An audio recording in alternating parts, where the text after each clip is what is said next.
Donc ici, il n'y a que des gamers. Donc il y a pas de, on n'a pas pris d'éditeurs, on n'a pas pris d'auteurs, tous ces gens un peu qui se réfugient dans la littérature. Nous, on est très...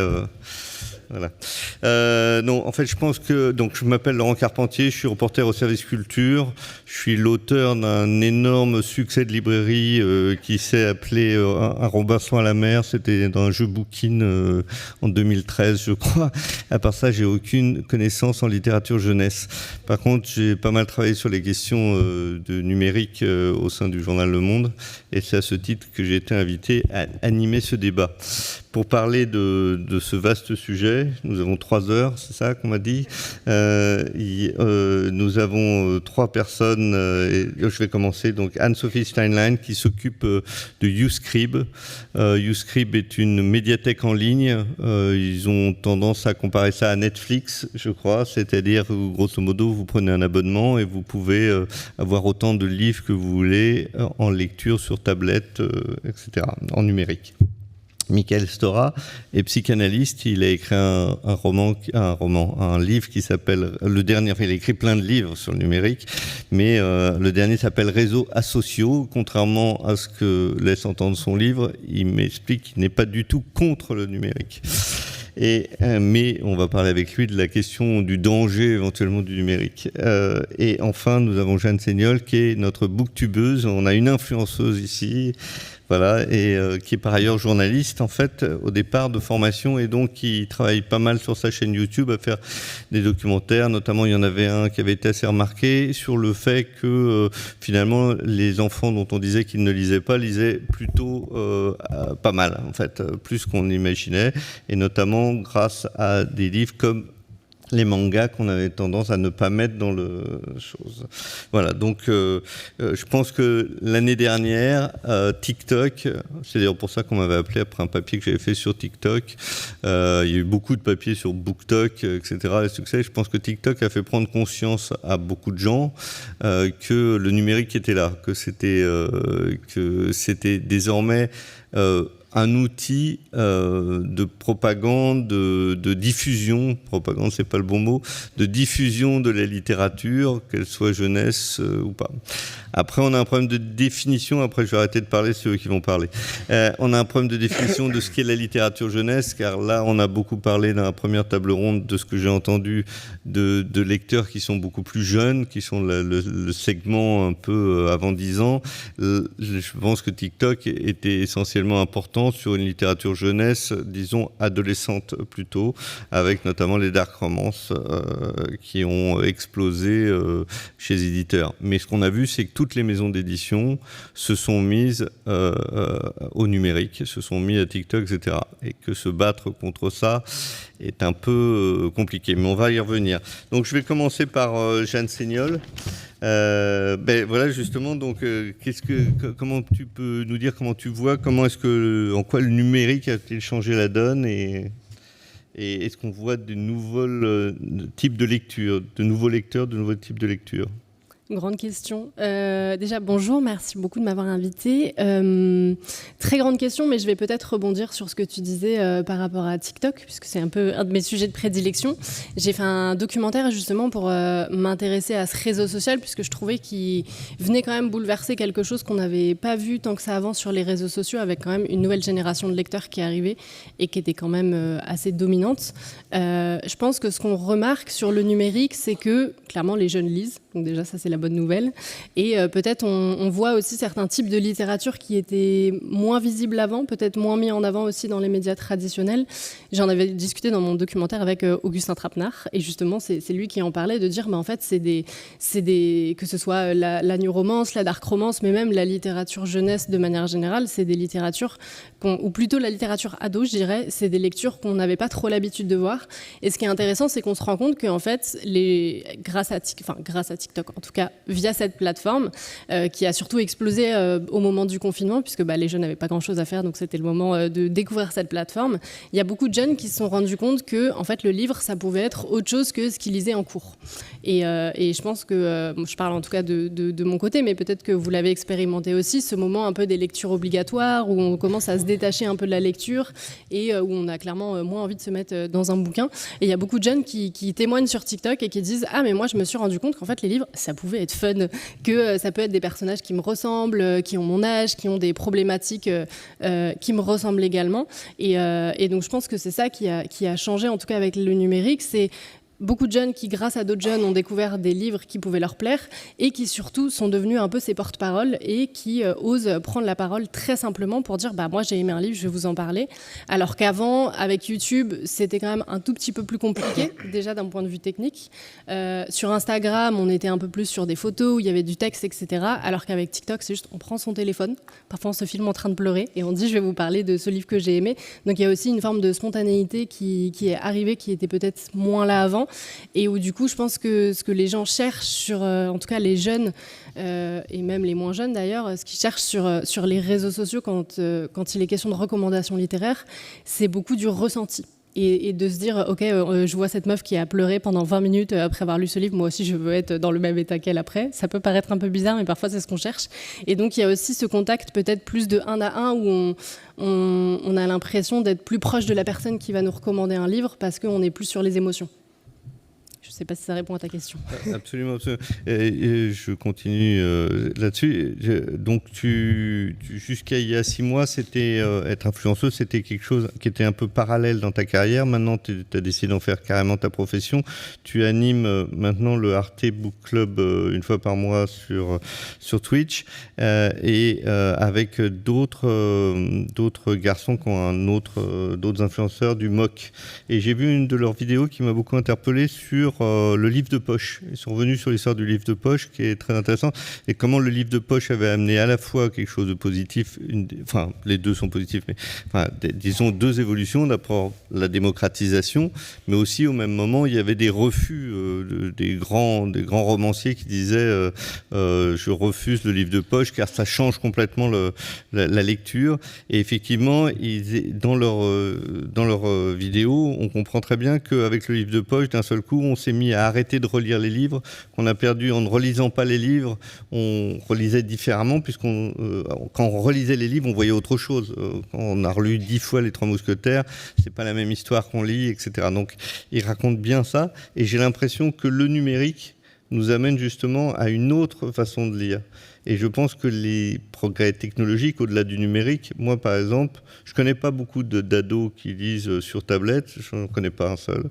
En revanche, je connais plein de gens qui écoutent des livres, ce qui est un truc totalement nouveau et qui est lié quand même au numérique. Oui, complètement, je pensais à ça. Je pense que ce soit lire des livres audio, lire aussi sur son téléphone, lire sur liseuse, je pense qu'on a des pratiques qui sont différentes de celles qu'on pouvait avoir hier. Et après, il y a aussi autre chose, je ne sais pas si c'est lié au numérique, ça, je veux bien votre avis sur la question, c'est aussi notre manière de consommer, je pense qu'il a beaucoup changé. Et ça, on le voit sur tous les contenus littéraires en ligne. On voit par exemple des vidéos d'influenceuses qui nous montrent « Ok, ce mois-ci, j'ai acheté 30 livres, je vais vous les montrer ». Moi, je trouve ça fou de dire « J'ai acheté 30 livres », déjà parce que je vis dans un 20 mètres carrés, donc c'est pas possible. Mais il y a vraiment ce truc où aussi, peut-être le rapport au livre a un petit peu changé. Ou peut-être avant on avait, comme tu peux le dire, une forme peut-être de sacralisation où le livre c'était notre livre de chevet, on allait le lire 1 fois, 2 fois, 3 fois, alors que là on est peut-être plus dans quelque chose de consommation où on lit un peu plus vite, et comme aussi en ligne on se regarde un peu tous les uns et les autres, on a l'impression que c'est le livre qui vient de sortir, donc il faut l'avoir lu, absolument. Et donc du coup on veut vite avoir la main dessus, vite lire celui-ci, et après parfois c'est un peu un engrenage aussi où du coup il y a toujours de nouveaux livres qui sortent et donc on a envie c'est un truc de consommation où on a envie d'être celui qui va lire ce livre, comme regarder la dernière série dont tout le monde est en train de parler. Donc je pense qu'il y a aussi cette peur peut-être d'être laissé de côté, de manquer. Et donc ça crée un truc un peu parfois effréné où je pense qu'on a un rapport un peu différent maintenant avec le livre d'un point de vue consommation. Michael Stora, donc faut-il avoir peur des réseaux? Donc, parce qu'effectivement, est-ce qu'on est en train de créer... Là, on parle vraiment quand même beaucoup des ados, mais peut-être aussi des plus jeunes. Est-ce qu'il faut avoir peur de ce monde nouveau qui vient à nous? Non. Non, mais je trouvais ça très intéressant, cette idée que ce que l'on veut, c'est cette question du partage qui est quand même très propre à Internet, et partager pas simplement un point de vue intellectuel, mais le point de vue émotionnel concernant une lecture. Et ça, je trouve que c'est vraiment typique finalement de ce qu'on voit, c'est-à-dire la manière de ce qu'on a vu avec Internet, c'est-à-dire l'horizontalité par rapport aux auteurs, par rapport à la littérature, par rapport à toutes ces formes de médiums qui d'habitude étaient parfois un peu écrasants. C'est-à-dire la manière de s'approprier, c'est aussi de se montrer finalement suite à une lecture, d'évoquer surtout, et ça c'est vrai que c'est une tendance forte, c'est-à-dire tout ce qui est très l'émotion pure et l'intimité exposée, mais finalement moi je trouve ça très intéressant, et puisque tu disais avec une forme de petite provocation qu'on était tous des gamers, je suis moi-même un psy gamer. Le jeu vidéo se rapproche beaucoup de la littérature. Il y a quelque chose de cette d'idée de se raconter l'histoire. Et d'ailleurs, au fond, c'était un peu le début, le jeu dont vous êtes le héros, le film, le roman, ce qui était un principe. Et je crois que cette idée de se dire que cette génération, certains vont dire c'est très narcissique, mais à l'adolescence, rien de plus banal. C'est une période évidemment très narcissique, l'enfant parfois encore pire dans cette forme de toute puissance, et la question de comment on peut activer le désir de lire va passer évidemment par cette manière de s'approprier, de jouer avec, quelque part, de le partager, et d'une certaine manière je pense que il y a en effet dans cette tendance actuelle surtout d'éviter les peurs, puisque la peur évite de penser, évite d'agir, et au contraire, puisque je lisais la brochure du secteur qui est un peu en crise, semble-t-il, à certains endroits, il y a tout à réinventer. Toi, tu viens du scénario, du cinéma, ouais, etc. Aujourd'hui, tu as un cabinet de psychanalyste, tu vois arriver des enfants et tu les traites sur cette question-là. La grande peur qui a longtemps été mise en avant, je pense que maintenant on est passé à d'autres peurs, mais la grande peur c'était mes enfants ne lisent pas, mes enfants vont devenir schizophrènes, autistes, tout ce qu'on veut. Voilà. Oui, alors ça dure un peu, ça dépend des milieux d'où l'on vient, mais c'est vrai qu'on l'a vu dernièrement quand même, lorsque Emmanuel Macron a accusé par exemple les jeux vidéo, les réseaux sociaux d'avoir engendré les émeutes. La violence des émeutiers, ce qui est à nouveau cette manière de cliver les différents types de médiums entre eux. C'est une énorme bêtise, parce que derrière, il y a une forme d'idéologie et une moralisation du débat. Je pense qu'il faut éviter de comparer. Et voilà. Et ce qui est vrai, c'est que maintenant, ça a changé. Beaucoup de parents qui ont 40 ans ont connu, par exemple, l'objet jeu vidéo dans leur propre enfance. Donc, ils peuvent le partager, ce qui n'empêche pas, évidemment, de, pourquoi pas, partager un livre qu'on a pu lire.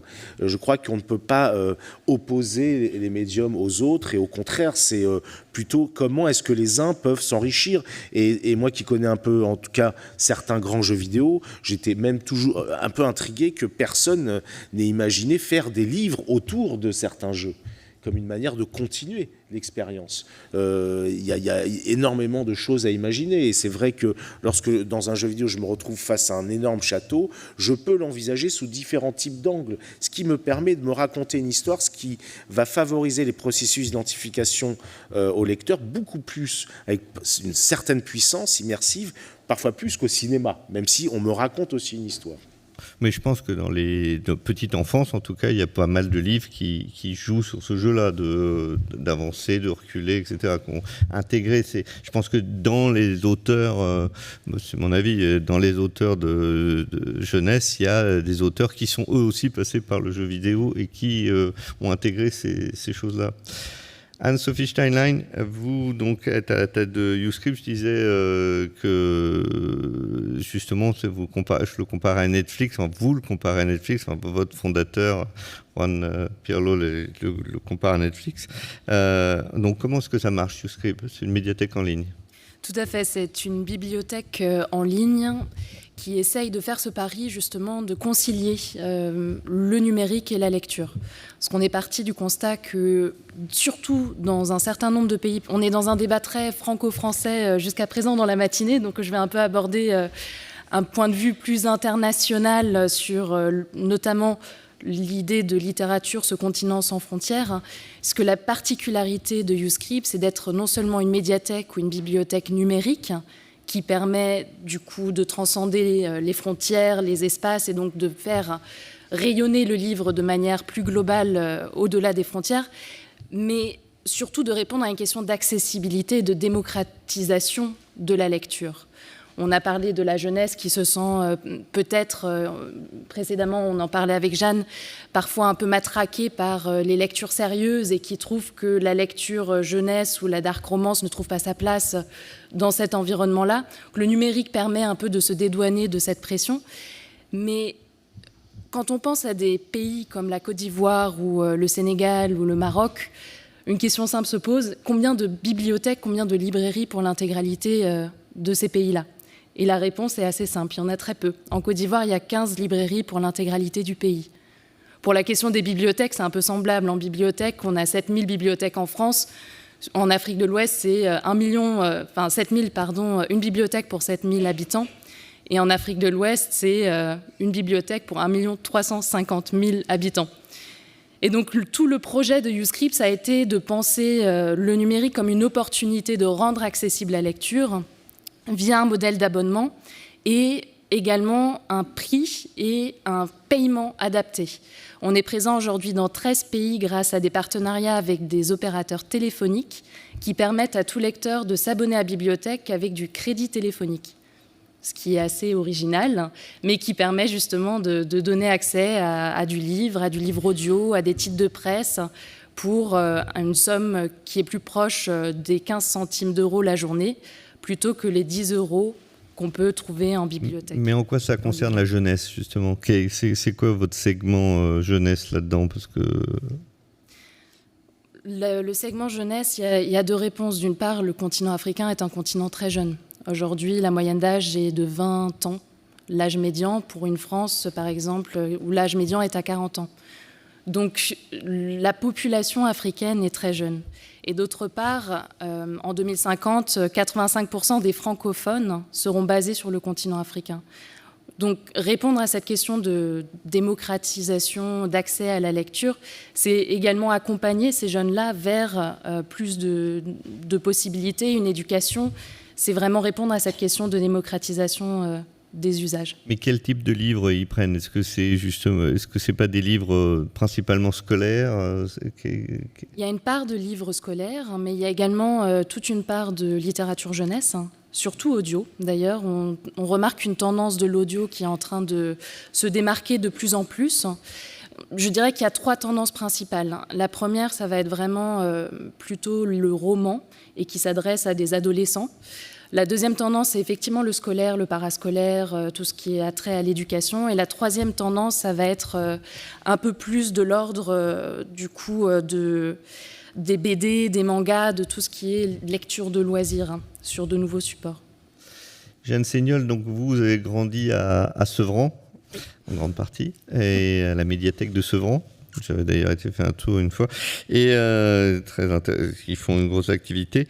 Est-ce que vous pensez que, par exemple, cette histoire de YouScribe, l'histoire du numérique est une aide importante sur, par exemple, des quartiers comme la Seine-Saint-Denis où, justement, on a souvent dénoncé le manque de diffusion de la culture, etc.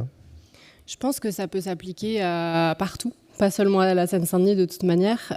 Moi, j'étais très intriguée par quelque chose qu'on entendait souvent dans les médias, c'était que en métropole, la Seine-Saint-Denis, c'était le département avec le moins de librairies indépendantes, ce qui est vrai, c'est pas du tout des faux chiffres. Mais moi, j'ai voulu m'intéresser un petit peu à ça et aller voir aussi ce qu'il y avait en Seine-Saint-Denis.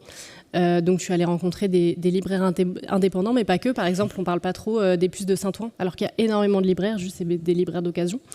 Et comme tu en parlais, il y a aussi tout le dispositif culturel au niveau des médiathèques, des bibliothèques. Et par exemple, à Sevran, c'est une ville de 60 000, 70 000 habitants, si je ne dis pas de bêtises, et il y a 3 bibliothèques, ce qui est quand même pas dégueu. Et donc, je pense qu'il y a plein de manières aussi de lire. Donc c'est ça qui est intéressant, plein de moyens d'accéder aux livres. Mais notamment, je pense qu'aujourd'hui encore, pour beaucoup de gens, pousser la porte d'une librairie ou d'une bibliothèque, ça peut faire un peu peur. Je sais que parfois quand je dis ça, il y a des gens qui disent « Ah bon ?» mais pour moi, ça reste vrai aujourd'hui. Mettre les pieds dans une bibliothèque, c'est pas anodin. On n'a pas forcément l'habitude, et j'en parlais avec des copains l'autre fois, du fait d'acheter un livre. Enfin, on parlait d'un livre qui voulait lire, et donc on réfléchissait un peu aux différentes librairies dans Paris où il pourrait aller pour avoir ce livre. Et à un moment, je lui dis « Mais sinon, tu peux aller en bibliothèque ?» Il me dit « Ah bah c'est marrant, j'y ai même pas pensé. » Genre, il y a quand même encore, je pense, quelque chose au niveau de l'accès à la culture qui peut faire peur. Alors que si c'est sur téléphone et si on est chez soi, je pense qu'il peut y avoir un côté rassurant. Bon, c'est à ce moment-là du débat qu'on arrive à l'endroit essentiel, l'intelligence artificielle. Oh là, gros sujet. Car, parce que j'ai été marqué tout à l'heure par Bernard Friot qui expliquait son métier de traducteur, etc., l'importance des traducteurs, etc., mais je pense qu'il y a des raisons d'avoir un peu peur. En ce moment, il y a beaucoup de gens qui ont peur. La question, enfin, je viens de publier une double page dans le journal sur la question, la peur du grand remplacement.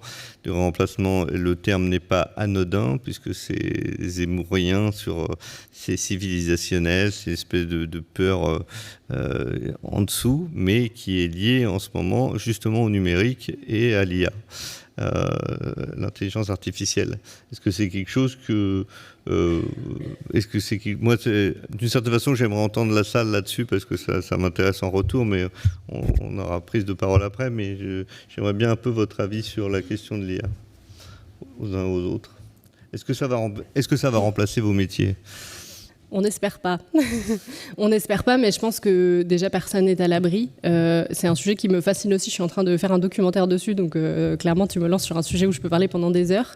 Mais moi, ça m'inquiétait vachement dernièrement de voir des contenus, que ce soit écrits par des intelligences artificielles ou voir des couvertures de livres faites à partir de mid-journée, etc. Donc j'ai voulu me poser cette question de est-ce que ça va remplacer le livre ? Je pense que clairement non. Bon, ça ne va pas remplacer le métier d'auteur, le métier d'éditeur, de traducteur, etc. Par contre, il y a une chose qui est sûre, c'est que ça va détruire des métiers. Ça c'est sûr. Et surtout, en fait... toutes les personnes qui sont un petit peu en bas de l'échelle, donc sociale. C'est-à-dire que si demain, on a besoin de Pénélope Bagieux pour une BD, on va aller chercher Pénélope Bagieux parce qu'on veut Pénélope Bagieux. Par contre, tous les petits illustrateurs qui peut-être sont moins connus, là, ils vont avoir plus de mal à se faire une place, justement. Et en fait, ce qu'on risque de perdre, j'en parlais avec une illustratrice qui s'appelle Si, c'est qu'on risque surtout de perdre toutes les petites transactions. Donc, par exemple, les mairies qui vont avoir besoin pour une plaquette, ce genre de choses, elles vont avoir cette tendance à passer de plus en plus par de l'intelligence artificielle parce que c'est plus rapide et ça coûte moins cher. Donc petit à petit, ça risque quand même de se voir de plus en plus dans ces métiers créatifs. Après, je pense que rien ne remplacera jamais l'humain, enfin j'espère. Et je pense que tant qu'il y a quand même cette valeur ajoutée et qu'on apporte quelque chose, on reste quand même assez attaché à ça. J'ai un exemple en tête, je sais plus quand c'était, je crois que c'était il y a quelques mois, où on a vu apparaître la première présentatrice météo faite à partir d'un robot, et clairement c'était trop bizarre. Enfin, il y a un truc où ça passe pas, on est quand même un peu mal à l'aise avec ça. Donc je pense qu'il y a clairement des métiers qui vont être remplacés, mais je pense aussi qu'il faut pas douter non plus de l'importance de l'humain. Par exemple, je pense à un métier dans le milieu du livre, c'est la traduction. On peut avoir parfois un peu l'impression que traduire un livre, ça se fait facilement, que si maintenant une IA peut le faire, etc. Et en fait, c'est faux, c'est un métier à part entière. Et il faut qu'un humain passe derrière aussi pour toutes ces petites subtilités en fait, que l'intelligence artificielle ne sait pas faire et ne comprend pas. Donc je pense qu'une chose est sûre, c'est qu'on va avancer dans ce milieu avec plus de travail avec les machines, parce que ça fait partie de notre époque, mais je ne pense pas qu'elles vont nous remplacer. Juste, il va falloir un peu apprendre à faire avec et surtout réguler un petit peu tout ça, parce que pour le moment, ce n'est pas le cas et du coup, c'est ça qui pose aussi beaucoup de problèmes. Mickaël ? Alors moi j'ai très peur en effet qu'on remplace les psychanalystes par une IA, même si certains psychanalystes, on se pose la question si ça ne fonctionne pas un peu de manière binaire. Je vois deux grands dangers de toute façon un peu quand même, c'est qui sont les ennemis de la narration. Au-delà du livre, la narration d'une manière très globale, c'est ce que moi j'appelle l'internet réalité, c'est-à-dire cette tendance à simplement être dans ce qu'on appelle le lifestyle, c'est-à-dire se filmer à l'image de la télé-réalité. C'est vraiment le grand ennemi. Et derrière, évidemment, c'est l'IA qui existait déjà à travers la question des algorithmes, mais qui finalement réduit l'être humain de manière très binaire. Et je pense que l'être humain est tout sauf 0 et 1. Il est voir les deux en même temps, c'est mon métier de psychanalyste qui me l'apprend. Et heureusement, cette richesse fait que l'erreur nous apparaît comme nécessaire elle est rare. Et je pense que c'est évidemment au-delà des problématiques de droit d'auteur. Je crois que c'est en train de se mettre un peu en place, j'espère en tout cas avec les IA génératives, qui font qu'on est dans du vol organisé, mais avec des choix étranges.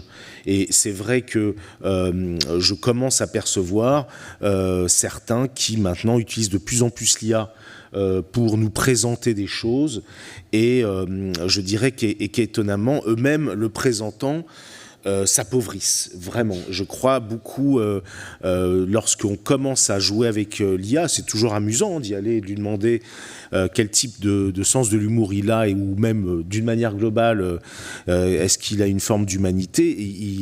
Évidemment, il n'a pas de conscience de lui-même. Donc il va faire, et c'est pour ça que, puisque Laurent, tu m'as, dans ton article sur l'IA, tu m'as demandé de dire quelque chose, et j'ai dit que oui, l'IA ressemble étonnamment d'un point de vue psychopathologique à un autiste d'Asperger.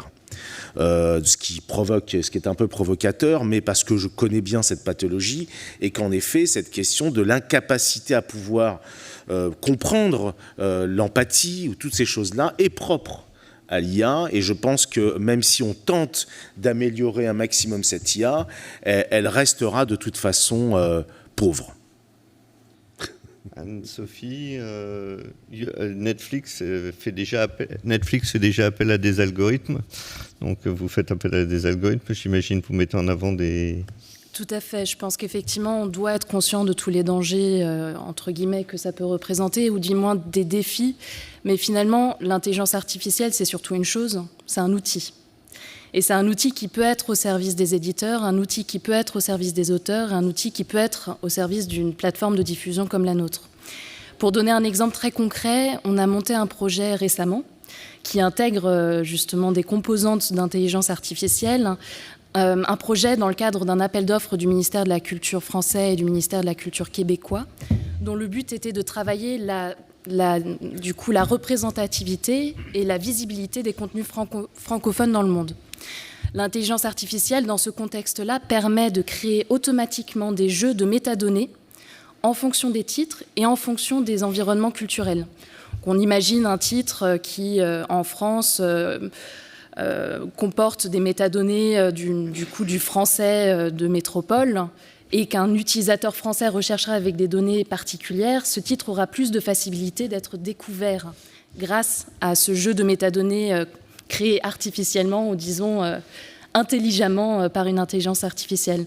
A contrario, un utilisateur québécois n'aura pas forcément les mêmes usages de requêtes sur Internet, et donc cette découvrabilité des titres est un réel enjeu dont l'intelligence artificielle peut être un outil.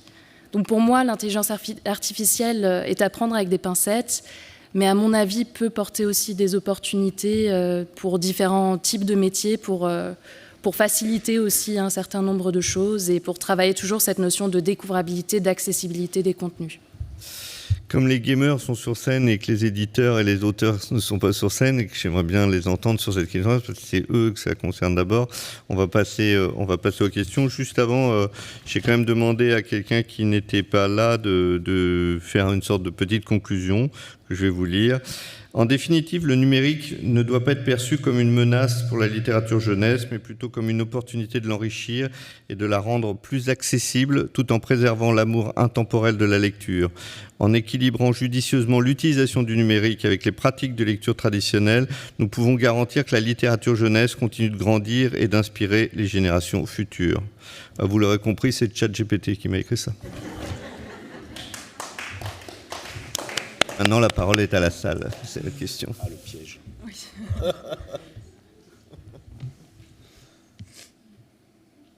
Moi, j'aimerais bien avoir l'avis d'un éditeur. Il y a des éditeurs qui font appel à l'IA. Comment est-ce qu'ils regardent ça ou un auteur? Parce qu'effectivement, comme le disait Anne-Sophie, de mon enquête, j'ai bien vu que la question était d'abord de se servir d'un outil. Moi, j'ai vu des auteurs de scénarios de films, par exemple, qui se servent de l'IA générative, donc celle qui invente, comme d'un collègue pour travailler, que celui qui arrive au milieu du scénario qui vous dit « Ah, et si c'était comme ça ?» Et que l'IA est assez intéressante là-dessus. Enfin, il y a plein de choses extrêmement positives avec ce qui nous arrive sur l'IA, sur le ChatGPT, etc. Plein de choses qui font super peur. Et contrairement à ce que tu penses, je pense que la machine va avoir des émotions. Mais ça, c'est une vraie question qu'on peut tous... Bon, personne n'a envie de parler, quoi. Et justement, il voulait qu'on finisse tôt.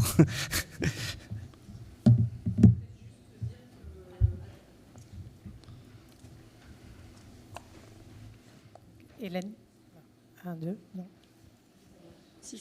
Oui, donc Hélène Conan du Syndicat national de l'édition. Donc on peut dire qu'on a co-signé une tribune avec 75 sociétés d'auteurs de tous les secteurs, donc cinéma, audiovisuel, presse, spectacle et donc édition et libraires, auteurs, pour interpeller en fait le gouvernement français, puisque en ce moment sont discutés les textes européens, l'IA Act, et actuellement effectivement il n'y a pas forcément un grand soutien pour obliger les éditeurs de logiciels à faire part des données qu'ils utilisent en amont et qu'ils introduisent pour entraîner les machines. Donc là, effectivement, il y a une position commune de notre côté pour dire qu'il faudrait quand même à minima qu'on sache ce qui est utilisé pour entraîner, puisqu'on sait qu'il y a des énormes corpus depuis une dizaine d'années qui sont utilisés pour entraîner les IA.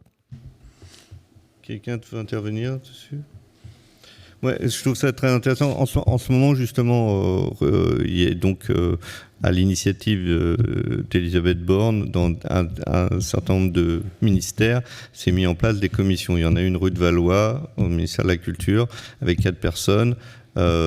Sur les médias, il y a Bruno Patino d'Arte, il y a un musicien qui s'appelle Benoît Carré, frère d'Isabelle Carré, il y a une juriste, etc. Ce qui est très intéressant, c'est que la réflexion est sur la réglementation. Ce que me disait un certain nombre d'interlocuteurs, c'est que on est très encore en France dans la défensive. Enfin, par ailleurs, mon patron à moi, puisque je travaille au Monde, Xavier Niel vient d'acheter un super calculateur en se disant qu'il allait peut-être falloir que c'est là que ça va se passer. Ce qui est intéressant, c'est que c'est comme si on était encore en train de se dire qui je vais prendre pour la colorisation du livre, qui je vais prendre pour vérifier juridiquement que personne ne pique les droits d'auteur, alors qu'en ce moment, il y a une machine qui est en train de s'emballer de façon... Et moi, ça m'interpelle. Une machine qui s'est emballée, mais d'une année à l'autre, on est face à une... et si on ne prend pas conscience, là je sors de mon rôle d'animateur et tout, mais si on ne prend pas conscience, si vous ne prenez pas conscience qu'il y a une machine qui vient de s'emballer, eh ben, ça va être très compliqué. Il n'y a pas un festival où je vais aujourd'hui où il n'y a pas un débat sur l'IA. Il n'y a pas, nous, en interne au Monde, on a eu une conférence de la Société des rédacteurs qui est aussi sur la réglementation, sur qu'est-ce qu'on fait pour prouver qu'on n'est bien pas écrit par de l'IA. Mais n'empêche qu'on se rend compte qu'on fait tous appel à de l'IA. Vous utilisez Trint en traduction, c'est de l'IA. Vous utilisez, enfin, vous êtes en permanence en train déjà d'utiliser de l'IA. Le seul truc, c'est que, comme M. Jourdain avec la prose, on ne le savait pas. Mais l'IA, elle est déjà là et elle avance très très vite. Je me permets d'intervenir. Ça me fait un peu peur tout de même parce que justement dans les directions de marketing, peut-être j'imagine chez les éditeurs, on utilise déjà l'IA pour savoir si potentiellement un livre va ou non marcher. Au cinéma, ils ont tenté de faire la même chose. Heureusement, ils se trompent. Mais vraiment, heureusement, je pense que c'est ça le problème, c'est que peut-être qu'à force d'avoir affaire à des outils qui vont, d'une certaine manière, nous dire potentiellement, on arrive à ce qu'on reproche de plus en plus à Netflix, c'est-à-dire un appauvrissement de la narration. C'est-à-dire des recettes. Et je crois que, heureusement, parfois, il y a des surprises chez les éditeurs, chez les producteurs, chez pas mal de choses, qui nous montrent que parfois ça échappe à une sorte d'outil qui parfois va enfermer les décideurs dans une machine qui serait, disons, qu'on va accuser après coup, pourquoi pas si ça marche pas. Mais voilà, je crois qu'il faut d'abord faire confiance et au fond à ce qui est propre à nous et ces sortes d'intuitions et toutes sortes de choses. Et peut-être aussi, pour compléter, Laurent, ce que tu disais sur le fait qu'on utilise déjà de l'IA, c'est aussi qu'on en consomme aussi beaucoup, et parfois sans s'en rendre compte. Moi, je crois que c'est ça la question qui me fait un petit peu peur, c'est que par exemple, avec l'arrivée du prototype 4 de ChatGPT en novembre dernier, sur la boutique Amazon Kindle, on a vu plein de livres qui sont arrivés d'un coup, qui avaient l'air très clairement écrits par une intelligence artificielle, ou en tout cas en partie, et en fait, c'est pas toujours spécifié. Donc parfois, on ne sait pas. Ou même que ce soit des illustrations en ligne, en fait, il n'y a pas un jeu de la transparence. On n'arrive pas vraiment à savoir, et je pense que tous les jours on en consomme, on ne se rend même pas compte. Et du coup, c'est cette question-là sur la narration, c'est est-ce qu'on va finir par en consommer tellement qu'en fait on va plus s'en rendre compte? C'est peut-être ça qui fait un peu peur aussi, je pense. C'est ce que tu disais tout à l'heure, c'est ce que dit Hélène sur la vérification de... Mais on sait aussi qu'effectivement, ce que tu disais tout à l'heure, c'est qu'il y a un certain nombre de livres, notamment pour la petite enfance, qui étaient déjà des livres qui étaient un peu faits sur des recettes. Le système de recettes, un certain nombre de livres jeunesse qu'on achetait à Monoprix pendant les vacances, qui sont des choses un peu interchangeables. C'est-à-dire que le côté de l'interchangeable va disparaître. Mais c'était un gros business, l'interchangeable. Donc on n'a aucune raison de penser qu'un certain nombre de maisons d'édition vont renoncer au fait qu'ils peuvent faire des économies en faisant de l'interchangeable encore moins cher que ce qu'ils faisaient avant. Et qui sont une sacrée concurrence pour tout un public. Et il y a aussi une question qu'on n'a pas abordée, mais que je trouve hyper intéressante, c'est la question aussi post-mortem. Que ce soit par exemple les œuvres inachevées qu'aujourd'hui on va pouvoir terminer grâce à l'intelligence artificielle. Donc d'un point de vue éthique, je trouve que ça pose énormément de questions sur ces auteurs qui voient leur œuvre, enfin qui voient du coup, non ils sont morts, mais qui du coup vont avoir leur œuvre terminée un peu sans leur accord. Et on voit aussi déjà des auteurs qui reviennent d'entre les morts sans leur accord, par exemple, enfin... En tout cas, de manière un peu étrange. Par exemple, je ne sais plus son nom exactement, mais il y a une société de livres audio qui a fait le test de ranimer la voix d'un auteur décédé pour narrer son livre. Et moi, j'avoue, ça me met très mal à l'aise de vouloir ranimer constamment les morts. Enfin, par exemple, sur Instagram, vous pouvez suivre Marilyn Monroe, elle a 2 millions d'abonnés. Enfin, je trouve qu'il y a un truc aussi, on ne veut pas laisser les gens partir. Donc, d'un point de vue du droit aussi, je pense que ça va poser beaucoup de questions là-dessus et il y aura vraiment presque un truc philosophique autour de ça. Oui, mais c'est intéressant parce que je pense que la littérature jeunesse est effectivement quelque chose qui psychologiquement, enfin je crois, je suis pas psy, mais je sais que la peur, la culpabilité, c'est pas bien. Et la littérature jeunesse essaye de constituer un espèce de fonctionnement comme ça, un peu à la fois de vie en société, c'est ce qui nous constitue quelque part. Et là, ça pose plein de questions philosophiques, je pense, essentielles sur effectivement, est-ce que les choses sont répétables? Est-ce que les choses est-ce qu'on meurt à un moment donné ou pas? Toutes ces questions-là sont posées par l'intelligence artificielle. Et dès la petite enfance, à mon avis. Ça n'a pas l'air de trop vous interpeller quand même. Ah. Yes.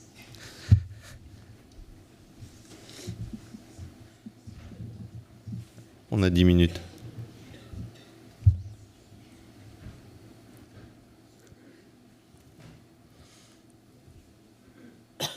Bonjour, c'est bon, on m'entend? Merci beaucoup pour ces interventions. Je suis une abonnée de Jeanne Seignol, que je suis très contente de voir sur scène. Je m'appelle Constance Robert-Muraille, moi je suis une toute nouvelle autrice jeunesse, je commence et je ne suis pas du tout optimiste concernant l'utilisation des intelligences artificielles.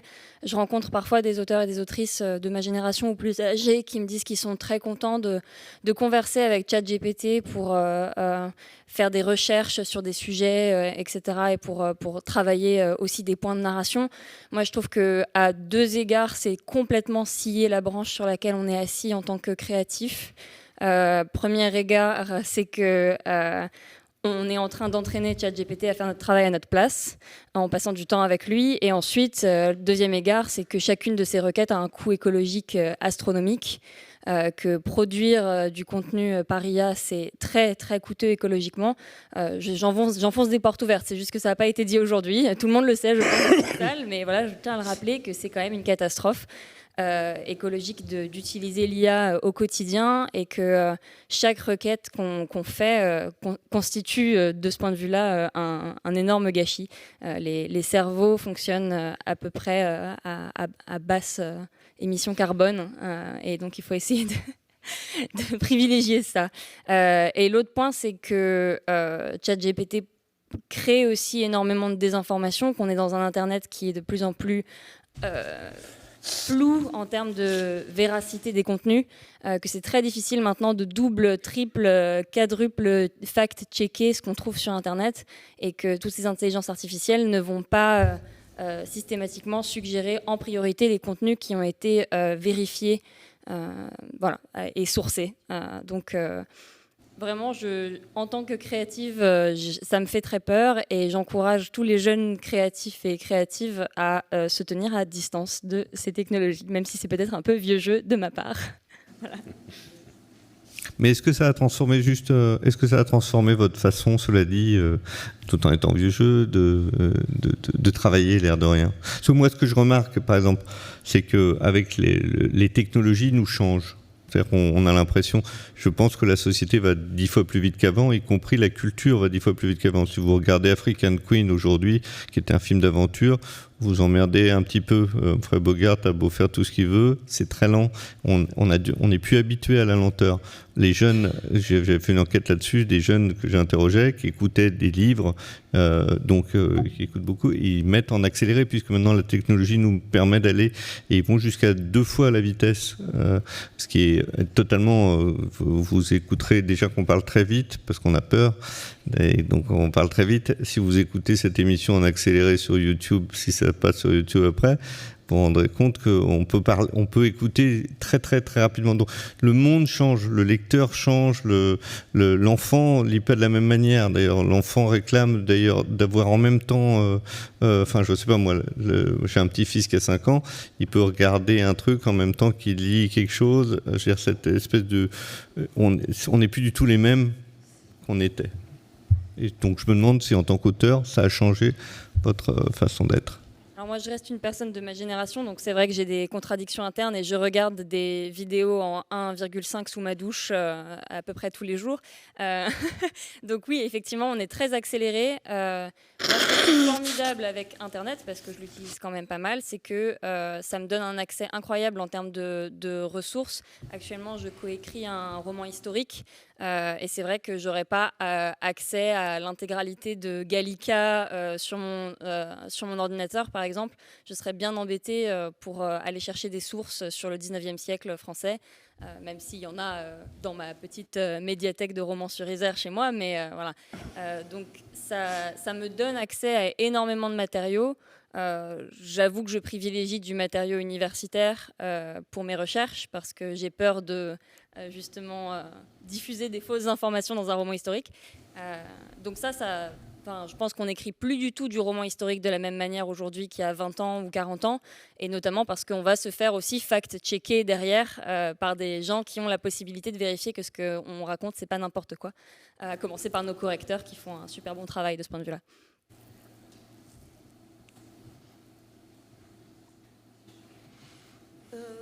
Bonjour, salut, on m'entend. Moi, je suis une créative pas très jeune, et j'ai l'impression en fait que la société évolue pas tant que ça en France, parce qu'on avait les mêmes débats sur la télé dans les années 80, et quand Internet est arrivé, les enfants, ils sont nuls à l'école à cause d'Internet, à cause de la télé. Là maintenant, c'est l'intelligence artificielle. En fait, le vrai problème, c'est comment notre société et nos dirigeants abordent l'éducation. Dans les quartiers populaires, les enfants viennent moins dans les bibliothèques parce qu'ils ont peur. Je viens du spectacle vivant, on nous casse les pieds depuis les années 70 avec les publics empêchés. Mais qui les empêche ? J'ai eu une résidence de 5 ans dans un quartier populaire, cité HLM, rattaché à une médiathèque et un centre social. Quand la médiathèque a ouvert, on a eu 3000 inscriptions. Pourquoi ? Parce que nous sommes allés vers les gens. On attend tout le temps que les gens viennent vers les lieux de culture. Et nous, qu'est-ce que nous faisons ? On ne va pas vers les gens. Et les enfants ne sont pas plus bêtes aujourd'hui qu'il y a 50 ans. La question, c'est quel usage nous faisons de tous ces outils. L'autre question, par rapport à l'édition et tout le reste, la marchandisation de la culture depuis les années 70. La culture n'est pas supposée être rentable, ni dans le spectacle vivant, ni dans la lecture, ni dans les livres. Mais quelle priorité ont les domaines de la culture aujourd'hui en France? On parle que de rentabilité, de chiffres. Et la vraie question, elle est là. Tous ces outils, la question, c'est qu'est-ce que nous en faisons? Et pour qui?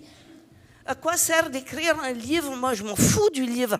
Si ce n'est pas une façon d'être en relation avec les personnes qui pourraient le lire ou qui le lisent ou avec qui je peux discuter dans la rue quand je suis dans une médiathèque. Donc, quand nous aurons des politiques qui donnent les moyens pour que la culture soit essentielle dans notre société, eh bien, peut-être que nous irons mieux. Et l'IA n'a rien à voir là-dedans. Merci.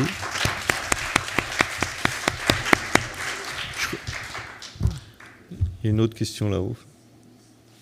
Je peux me permettre de réagir à ce que dit Madame là? Oui, bien sûr. Ouais. Non, mais je suis totalement d'accord. Et c'est vrai qu'à l'époque, il y a un petit moment, j'avais été comme expert pour le ministère de l'Éducation nationale sur l'introduction des jeux vidéo à l'école. Comme moyen, pourquoi pas, de pouvoir finalement aider certains jeunes, parce qu'on s'est rendu compte que, ben voilà, au fond, lorsqu'on est un cancre, l'image de soi, l'estime de soi chute dramatiquement, et que dans certains quartiers, il y en a énormément. J'ai travaillé moi-même 10 ans à Pantin, dans un CMP, avec beaucoup de jeunes avec des graves échecs scolaires, troubles du comportement violent. Et finalement, c'est comment utiliser, entre autres, les technos, mais d'un point de vue humaniste, à ce moment-là, du point de vue d'une capacité à pouvoir redevenir acteur de son enseignement. Et juste pour ceux qui ont déjà joué à un jeu vidéo, étrangement, vous savez que c'est dans un jeu vidéo, c'est en perdant que l'on apprend à gagner. Et je crois que ça, c'est très intéressant, c'est qu'il faut apprendre à perdre. Il faut accepter l'échec, c'est aussi quelque chose qui nous en... Bon, ça fait un peu... Voilà, mais je pense profondément que cette société a mis de côté, peut-être aussi par rapport à une forme d'idéologie propre à notre société, qui fait qu'on évite l'échec comme quelque chose, au contraire, qui nous permet d'avancer. Et c'est peut-être quelque part cette idée d'aller vers... pourquoi pas des populations, et aussi de faire comment est-ce que le numérique devient, peut-être d'ailleurs à l'image de votre plateforme, un moyen d'étendre la culture. Les cancres, on les fabrique, ça n'existe pas de naissance. Si, moi j'étais assez cancre Ouais, de moi naissance. aussi. J'étais un gros cancre. Mais on peut... La question, évidemment, c'est le système peut-être qui les fabrique, mais bon...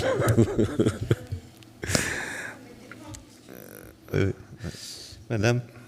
Oui, je ne sais pas si ça marche vraiment. Oui, ça va? Pas trop. Parlez un peu plus fort, ça va marcher. Bon, je vais essayer de crier un petit peu au pire.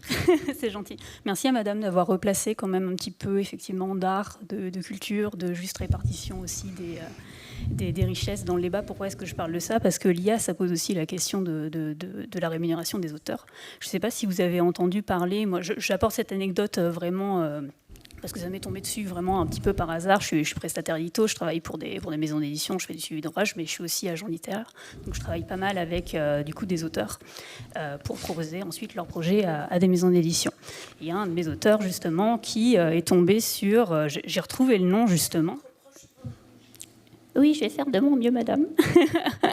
Qui est tombé sur Genario. Peut-être que vous en avez déjà entendu parler, moi non. C'est une intelligence artificielle et une application qui, je cite, change votre manière d'écrire des romans et des scénarios. C'est endorsé après par plusieurs grands noms. Hein. On parle de Gallimard, d'Arte, TF1, on parle de Albin Michel, etc. Et c'est quand même, donc là, non, pas ChatGPT, c'est-à-dire c'est pas l'auteur qui va vers ChatGPT pour se dire oh là là, donne-moi une première idée, j'ai le stress de la page blanche, tout ça. On parle vraiment d'une intelligence artificielle dédiée à la conception, à la réalisation de scénarios. Comment est-ce que ça marche? On candidate sur cette application, on dépose un synopsis. Si on est retenu, on est accompagné par des humains, c'est ce qui est mis énormément en avant. Mais si on lit les conditions générales de vente, on est ensuite... amené à devoir contractuellement utiliser régulièrement Genario, c'est-à-dire à mettre des versions de son art en fait sur la plateforme. Donc sous-entendu, qu'est-ce qu'on fait? On est en train de nourrir la plateforme sans être rémunéré, encore une fois. Voilà. C'était simplement une petite anecdote Pour rappeler aussi que la place de l'auteur n'était peut-être pas de nourrir, comme on le disait, des intelligences artificielles. C'est très intéressant. S'il n'y a pas d'autres questions et comme il faut qu'on rende l'antenne à Cognac G très rapidement, parce qu'on est très old school et qu'il y a encore Cognac G, je voulais juste demander à nos 3 invités quel avait été leur livre de jeunesse. Moi, c'était La vie devant soi de Romain Gary, que j'ai lu à l'école et que j'ai aimé, que j'ai lu au lycée. Et voilà, que j'ai beaucoup aimé. Mais avant ça, tu avais La cabane interdite. Oui, j'avais la... Et Chair de poule était interdit chez toi. C'est ça, j'avais pas le droit de lire Chair de poule et j'avais encore moins le droit de regarder parce que ça faisait trop peur, donc ma maman voulait pas, alors que mes frères avaient le droit. Mais ils étaient plus vieux. C'était pas juste parce que c'était des garçons, ma sœur avait le droit aussi en vrai. Mais oui, je lisais La cabane magique, qui était très très chouette. C'était une série de livres. Il y en avait, je pense, au moins une trentaine, et où en fait c'était un frère et une sœur qui avaient une petite cabane au fond de leur jardin. Et à chaque fois qu'ils allaient dedans, ça les transportait à une autre époque. Et j'aimais trop. Je trouvais ça trop chouette. Michael. Alors, je crois que je t'avais. Donc, c'est un roman qui m'avait beaucoup marqué. 12 ans, 13 ans, c'est Le Petit Prince de Central Park. Et étrangement, j'ai dit à mon fils, ça serait bien que tu le lises, mais il m'a dit, c'est quoi ce livre? C'est horrible. Et en fin de compte, c'est un petit garçon qui est abandonné par ses parents, qui vit dans un arbre à Central Park et qui voit des toxicomanes, des prostituées. Et j'avais complètement zappé cette dimension-là, mais je me suis dit, qu'est-ce qui se passe? Est-ce que... Bon, voilà, néanmoins, j'avais adoré cette idée de cet enfant qui observait le monde des adultes. Anne-Sophie. Peut-être pour rebondir sur l'anecdote du père qui essaye de faire lire à son enfant ses titres favoris. Moi, dans ma jeunesse, j'ai été élevée en Allemagne, donc l'accès aux livres français était assez compliqué. Et du coup, ma mère a essayé de me faire lire toute sa série de Fantomettes. Ce qui avait pas mal marché d'ailleurs. Je pense que je dois être une des seules de ma génération à avoir lu des Fantomettes. Mais au-delà de ça, sinon je suis une enfant Harry Potter, donc ça a été très fortement Harry Potter. Eh ben, merci beaucoup à tous.